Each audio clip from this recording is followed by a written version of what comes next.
What do you call someone who builds rockets for Mars, makes electric cars cool, launches satellites into space for breakfast, and trolls billionaires on Twitter for lunch? Elon Musk isn't your average tech giant. He's the type of guy who makes you wonder if he even sleeps, or if he's just charging like one of his Teslas.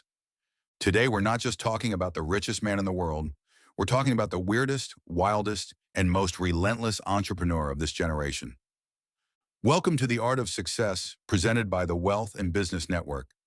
This series is for dreamers, the hustlers, the ones building their empire brick by brick.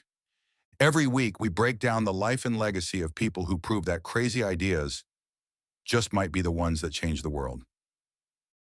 This week, we're entering the world of Elon Musk, a man born in the slums of South Africa who somehow became the architect of the future. He didn't inherit an empire. He built one. He wasn't handed a crown. He soldered it in a garage. And whether you love him or hate him, you just can't ignore him. Pretoria, 1971. A skinny kid named Elon Reeve Musk is buried in books. He's the type who would rather read encyclopedias than go outside.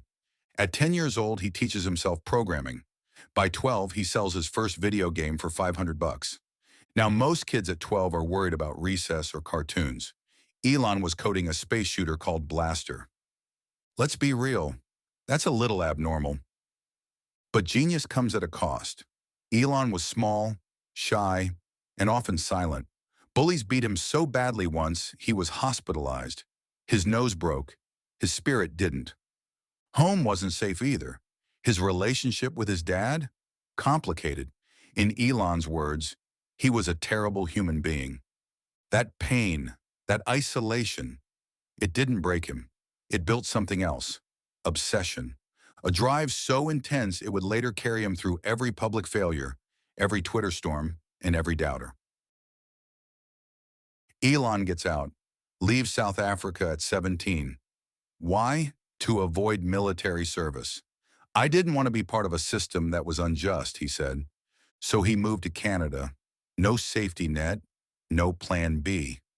Works odd jobs, cleaning boilers, cutting wood, even shoveling dirt. We're not talking summer internship at Uncle's firm. This was manual labor. And yet, he never complains, because in his head, he's already building empires. Later, he transfers to the University of Pennsylvania, studies both physics and economics. Just for fun.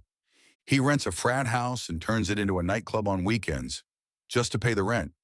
He's broke, but not broken. He's building, always building.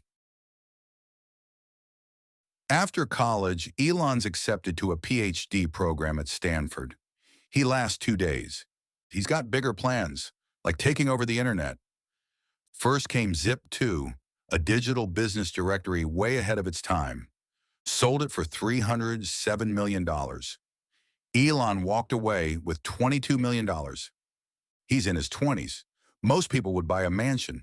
He buys a McLaren F1, then crashes it with no one other than Peter Thiel in the passenger seat. No insurance, no regrets. Next, he launches X.com, an online bank. People laughed. Who would trust the internet with their money? That startup became PayPal. In 2002, it was sold to eBay for $1.5 billion.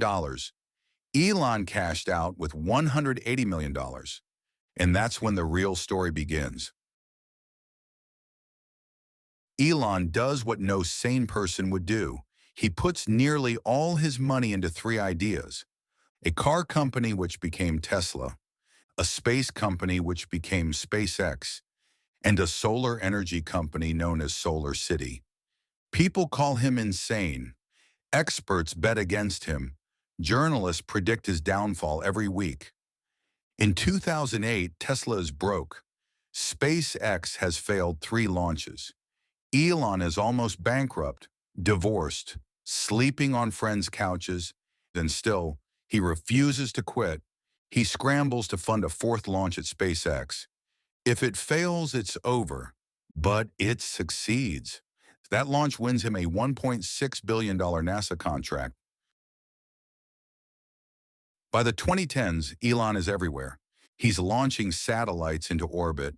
He's naming cars S, 3, X, and Y just to troll Ford's copyright team. He even smokes weed on Joe Rogan's podcast, which wiped $2 billion off Tesla's stock price, then gains it all back the next week. He's not just an executive CEO. He's a rock star, a human meme, a walking, talking tech prophet with a flamethrower and no filter.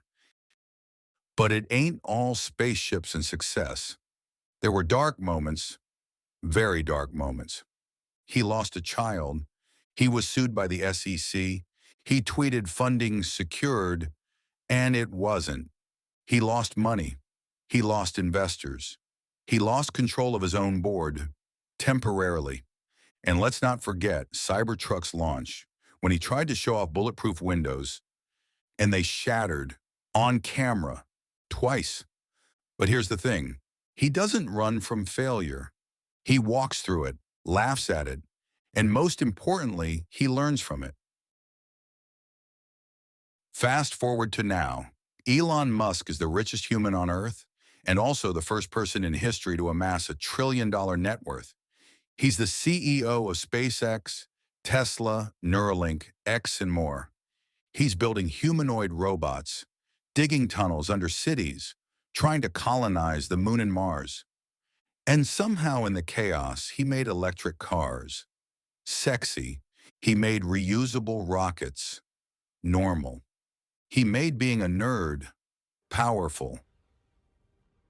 So what lesson can we take from Elon Musk's journey? That genius without grit means nothing. That failure is part of the blueprint. That your weird ideas might be exactly what the world needs, even if no one sees it yet. Keep dreaming. Keep building. Keep going. This is the art of success, presented by the Wealth and Business Network. And remember, the future isn't waiting, it's being built. See you next week.